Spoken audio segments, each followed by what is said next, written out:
ओम शांति। स्वयं भगवान आए हैं हमें कर्मातीत बनाने, हमें संपूर्ण बनाने। इसलिए हमें इस जीवन में अपने से अच्छी मेहनत करनी है, क्योंकि इस समय की हमारी मेहनत जन्म जन्म की मेहनत से मुक्त कर देगी। ये मेहनत वैसी मेहनत नहीं, ये मेहनत केवल साधनाओं की मेहनत है।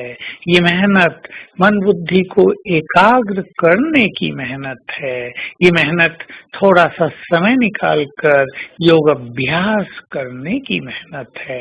एक मेहनत वो होती है जिसके लिए बाबा मना करते हैं कि अपने व्यर्थ संकल्पों से लड़ना, अपने मनोविकारों से द्वंद्व करते रहना, ये युद्ध थकाने वाले हैं। लेकिन ये मेहनत जो हमारी साधनाओं की मेहनत है, हमें थकाती नहीं बल्कि हमें बहुत सुख देती है।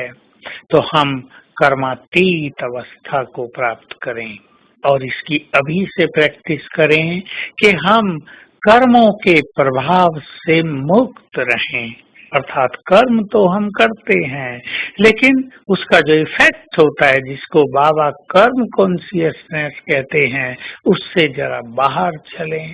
कर्म में जीवन हो जाए ऐसा ना हो, और फिर कर्म का जो परिणाम हमें मिलता है उसके भी इफेक्ट से हम परे हो जाएं।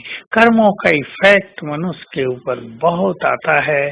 कर्मों में सफलता मिली तो हम बहुत प्रसन्न, न मिली तो हम उदास। हमें विजय हुई तो हम हर्ष के मारे फूले नहीं समाते, और हार हो गई तो हम निराशा के अंधकार में डूब जाते हैं। लाभ हो गया तो वाह वाह बाबा, और हानि हो गई तो बाबा आपने ये क्या कर दिया। ऐसा नहीं, हम दोनों को स्वीकार करें और दोनों को प्रभु अर्पण कर दिया करें। तो हमें खूब प्रैक्टिस करनी है योग युक्त होकर विकर्मों को नष्ट करने की, क्योंकि कर्मातीत अवस्था विकर्मातीत अवस्था भी है। जब हम विकर्मों से परे उठ जाते हैं, जब हम कोई विकर्म भी नहीं करते और पास्ट के विकर्मों को दग्ध भी कर देते हैं। इसलिए बहुत अच्छी मेहनत करनी है योग युक्त रहने की, ताकि जन्म जन्म के हमारे विकर्म नष्ट हो जाएं। यूं ही तो हम कर्मातीत नहीं हो जाएंगे। कर्मों का बोझ, विकर्मों का बोझ बहुत ज्यादा है हर आत्मा पर। उसी के कारण जीवन में अनेक समस्याएं आती हैं, पीड़ाएं होती हैं, संबंधों में विष घुल जाता है। ये सब उसी के कारण हो रहा है। जितना जितना हम योग अभ्यास करेंगे, हमारे ये विकर्म नष्ट होते जाएंगे, लाइन क्लियर होती जाएगी। हमें ऐसा लगेगा सिर भी हमारा हल्का हो गया, उस पर होने वाला बोझ, उस पे उभरने वाली टेंशन बहुत समाप्त हो गई, हल्की हो गई। साथ साथ हम ये भी ध्यान देंगे कि हमसे कोई विकर्म न हो। विकर्म बड़े सूक्ष्म हैं। किसी की स्थिति को डिस्टर्ब कर देना, किसी की निंदा चुगली करना, किसी को परेशान करना, मुख से कटु वचन बोलना, चोरी करना, झूठ बोलना, धंधों में भी ज्यादा हेरा फेरी करना, ये सब विकर्म हैं। इनसे भी हम बचेंगे, क्योंकि यदि हमसे सूक्ष्म विकर्म होते रहेंगे तो हम योग युक्त जीवन कभी नहीं बना सकेंगे।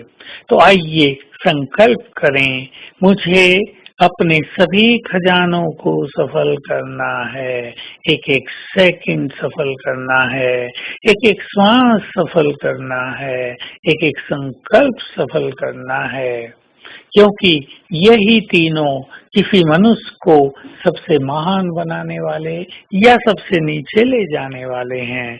हम इन तीनों पर विशेष ध्यान देंगे।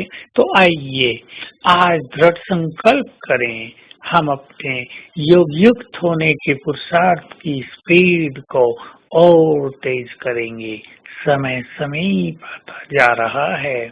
योग युक्त रहने से ही ये स्थिति बनेगी। तो आज फील करेंगे, मैं आत्मा, अपने को आत्मा देखेंगे, उड़कर जाती हूँ परम धाम में बाबा के पास, बाबा को टच करती हूँ, फिर वापिस नीचे अपने देह में प्रवेश कर लेती हूँ, फिर परम धाम जाती हूँ, बाबा को टच करती हूँ और फिर वापिस आती हूँ, देह में प्रवेश कर लेती हूँ।